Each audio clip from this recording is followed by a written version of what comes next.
Hi, my name is Kristi Leigh. I'm a DJ for WJTL Radio, and today I'm so excited to talk to Brandon Lake. Hey, Brandon. Hey, what's up? Thanks for having me on. Totally. Brandon in the car just found his parking spot. Yeah. Of course, he's over at the creek with David Leonard, just playing around with new music, which he just about a week and a half ago released, House of Miracles. We are going to talk about that in just a little bit.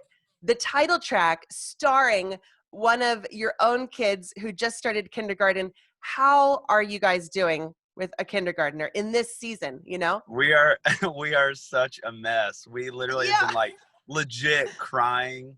Like, I don't let me fool you. I'm a big dude, but I'm just the most emotional guy. And it doesn't help that my wife is as well. And man, we dropped him off for his first day yesterday.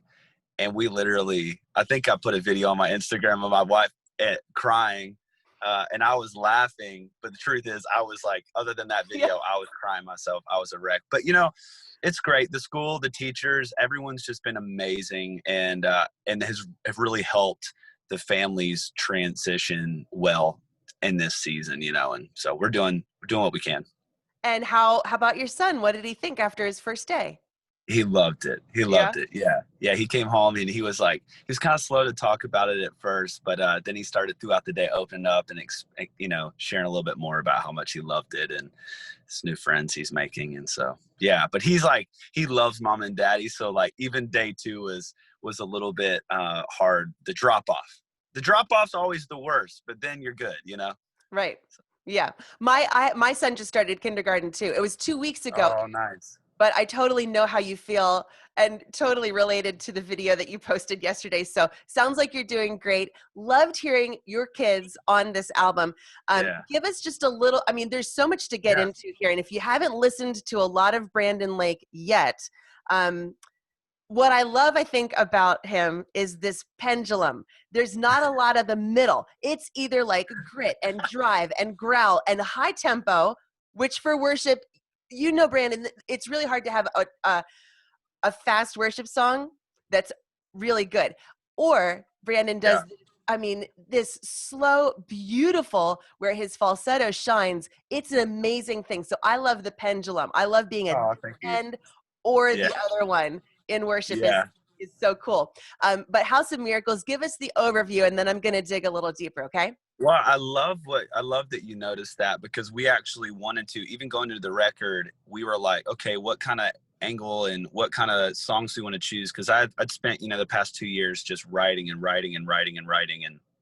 probably wrote a few hundred songs with friends. And then we kind of were like, all right, but what songs mean something to me, and what are songs that I want to carry? Like there's other great songs, but what do I feel led to carry?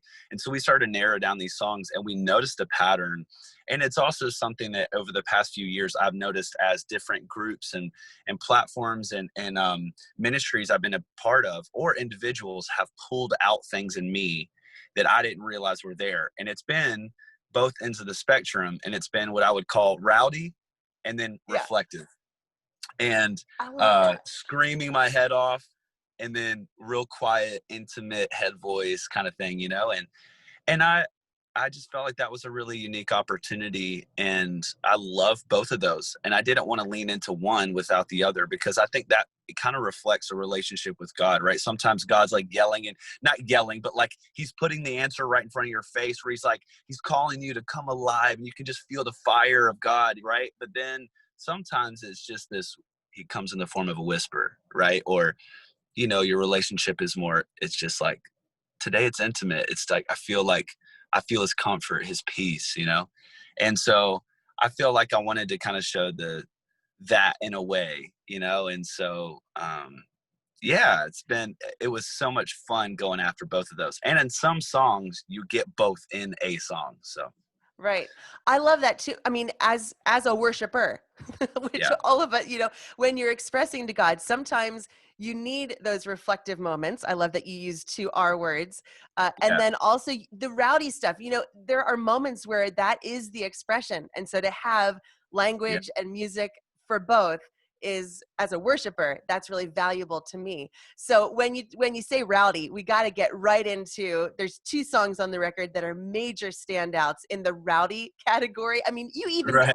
get like some Western, like they're about to have a dual kind of, like the sounds that are on this record. It's just so cool. So Graves into Gardens, which is awesome. And then Rattle. I want to talk about Rattle first, because Yeah. Rattle actually affected me. For like the first time I heard it, it just like, it did something. And for a good couple of weeks, it was just there every day, rattling my own heart and spirit. Yeah. There is something about that song that is, it's Yeah. totally new to the worship genre. I mean, you about have a 90s kind of like mosh pit breakdown in the middle of this song. Where did that come from? Tell us about Man, yeah, I gotta be honest. So we actually we started writing the song, myself, Pastor Stephen Furtick, and Chris Brown. And we've just really, I've been collaborating with Elevation, but I'm actually a local worship pastor at a church in Charleston called Seacoast. And my leadership is so amazing that they're not threatened by that. They're just like, go be awesome. Yeah. If God's calling you to like link arms with someone else, like for the benefit of the king, growing the kingdom, like do it. So it's been awesome to be planted in a church and have a home church, but have this global thing where God's calling me to partner with other people. And this has been one of the most beautiful relationships. Like, I just love these guys so much. And what I love about Pastor Stephen is that he's never going to settle on a song that sounds like something that's already out there. Like, and not that that's the goal, but like, we know that we have it in us, and we have a God that can give us something really fresh and that can wake people up. And this song, as we were writing it, we rewrote it 3 times in 3 days. So we wrote it on FaceTime, I think, on a Friday. I was leading that week in Elevation. Saturday, we rewrote it after run through. And then Sunday, got through service, right, in COVID, so it's like online. And then Pastor Stephen calls me and Chris back to his office, and he's like, hey, let's workshop this song while the band's still there. And then he's like, oh, but I have a different chorus idea. And I wish I had time and could show you the voice memos of the progression of the song. But it just got rowdier and crazier and even more like simple in some ways. And what we felt like we were tapping into is what he would, I think, call like the sound of resurrection. Yeah. And if you watch their Easter service, it was that song. Like, they did the song, and it was because it was like a week or 2 before Easter, I think. And then he just preached that song and went back into it, and then preached on that song a little bit more, and that that story. And so, yeah, it was like bigger than just like, let's just write a cool song. It was like, we were just really trying to dive deep into the heart of like, what is God wanting to say to the church right now and to his people? And we couldn't get away from just that live, dry bones, hear the word of the Lord, live, come alive, like, yeah. So that was a really fun one. So that was March, like April, like that was before we've been in this for so long. Yeah. What do you feel like for now about, because that message continues to go for the church right now, as we've gone through so many months of all of this, what are you sensing that God is saying to the church in the ugliness / beauty of this weird season? Yeah. I mean, I could probably talk for an hour on that. Like a few things, just kind of bullet point. Well, I'll say to Graves into Gardens, I'll say, and I don't say this because I'm a part of it.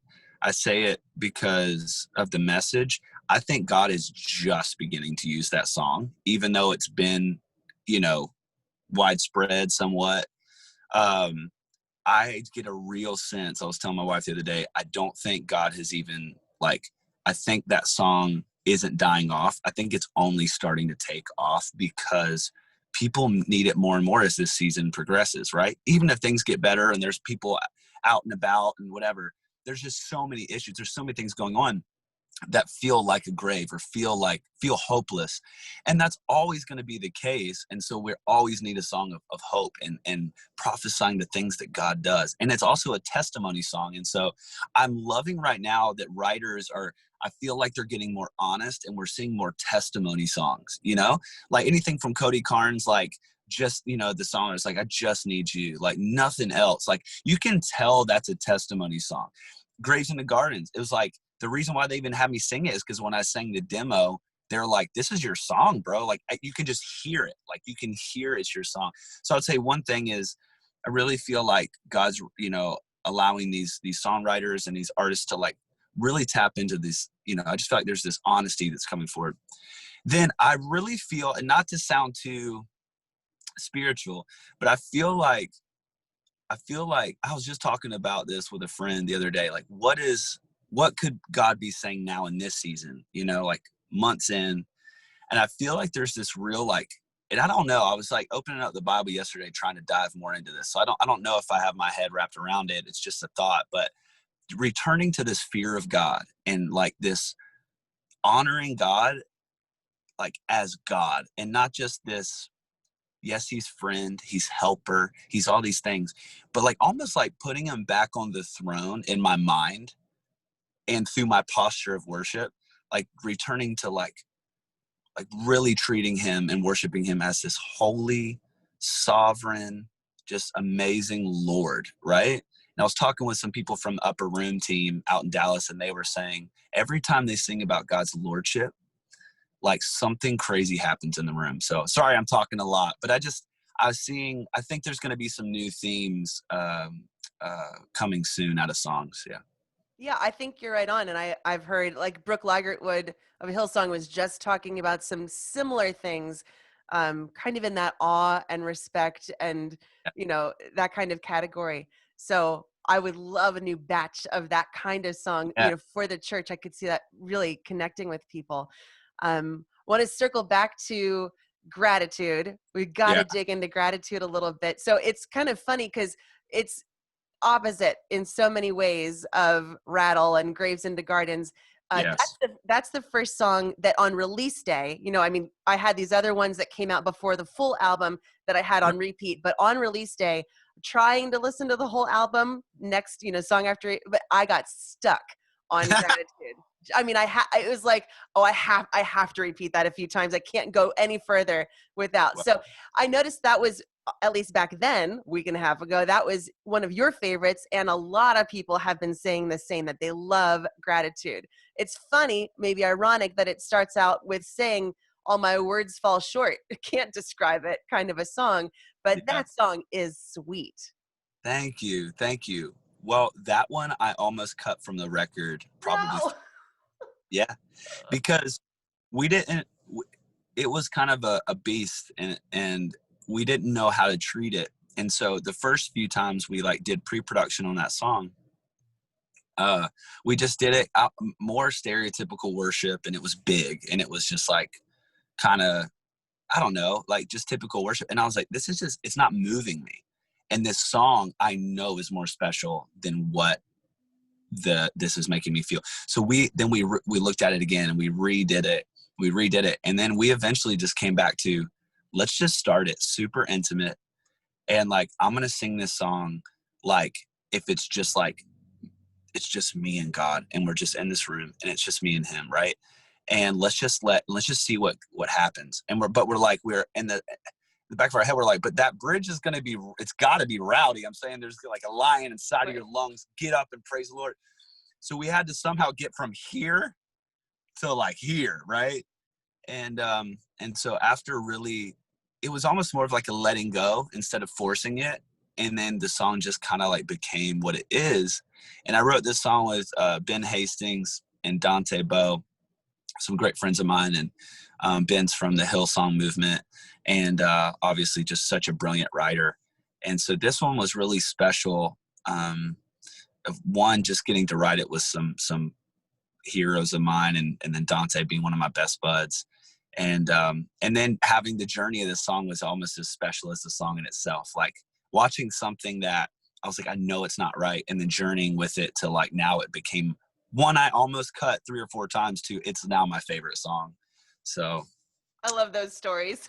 yeah. I love when it happens that way. And that one really I mean, you think about what people are going through right now, you know, being stuck or being frustrated or all of these things, to say to your own soul, you know, Yeah. rise up, you know, to do this when you don't feel like it. Like, that song is such a great tool, and Yeah. it's so beautiful Wow, at the thank same time, you know? I think I just wanted people to know too, like in that bridge, like it doesn't have to be pretty. Like you don't have to have your words together. You may just only get out a hallelujah and that's it. Or just a thank you. But like you can praise, you can say something, you can give him gratitude, even if like you've got more in you than you think. And I'm tired of like, you know, I think maybe that's why a lot of my songs are rowdy or get there or have language that is a little bit different. Cause like, I'm just tired of the people of God being they seem like they're the most locked up and chained down and too tidy and put together. I'm like, we were meant to be free and we were meant to like be people of radical praise. And even if it's ugly, like God loves it. Like give him your worship. Like, you got a lion in those lungs, use it, you know? And I know it's more of a metaphor, but like, you know, so yeah. I love that. And, you know, I think Brandon could be like a coach of worship, like this sweet aggression that is, and I mean that in a positive way, that really encourages you that, come on, you're gonna worship, like to really pull that out of you. Yeah. That I think is such a gift. There's not really anybody who is like Brandon. I mean, so I'm really loving these songs. I love that you also, you know, I talked about the pendulum a little bit earlier, that you have Tasha Cobbs Leonard, who Yeah. Brandon's worked with before and got a nomination for an award there, and Sarah Reeves. Like, hello, Yeah. pendulum again. You've got like these forces that are really great in their categories, but they're so extremely different. So it's an awesome new project. House of Miracles is out now. You can stream it. You can get all riled up with it in either direction and both at the same time. So totally check that out. I know Brandon is pulled into a parking spot at the studio because he's playing around with more new songs. Are there things that are, you know, that you're feeling you want to write about right now? Or is it just like, hey, let's just have some fun? Yeah, it's a little bit more like, let's just have fun. Like I got songs in my pocket. Let's just see what God does. But even yesterday, the song that we got and we're tapping into, it's this like, it's kind of on the lines of I Need a Ghost a little bit. It's like, you know, I think it's called Always Holding On. And it's just the truth of like, no matter where I'm at, like God's promise to me is he's always holding on, you know? But it's almost like I Need a Ghost meets like this 007 sound. Like, Nice. it's going to be awesome, guys. I'm telling you, the new songs, like, I'm just really excited. I'm really excited. Couldn't be more pumped to not only put out a project I believe in, and is really my prayer for you, everyone watching. I want every home, every church, every studio, every school, every hospital to be a house of miracles. Like, what if that's what we were known for, as being a hosting place for the presence of God? But I'm just excited to, yeah, and now release even you know, more stuff. And so yeah, stay tuned. You know, we got another song we're working on, maybe possibly today. Says, shake the dust off, let the fear fall, turn the lights on, take heart, take heart. He's overcome it all. And so I think we're gonna hear more songs of hope, even in, you know, this season as things are returning. We're gonna keep pumping it out for you guys. I love that Brandon is so full to overflowing with songs. It's just, you keep cranking them out like a machine. It's awesome. I also love that when you're going to have fun in the studio, your hair is up. It's like the Yeah. opposite. You'd be like, let your hair down and put your massive hair up. Who knows? Like halfway through the day, I might take the hat off, pull the hair down, and get crazy. We'll see. Well, hey, blessings to you as Thank you you. use your voice and your talent and your skills, and you allow God to go in these kind of new flavors and directions with you. So it's really appreciated, and I love the new music. Thanks for talking today, Brandon. It's so honored. God bless you. Bye-bye.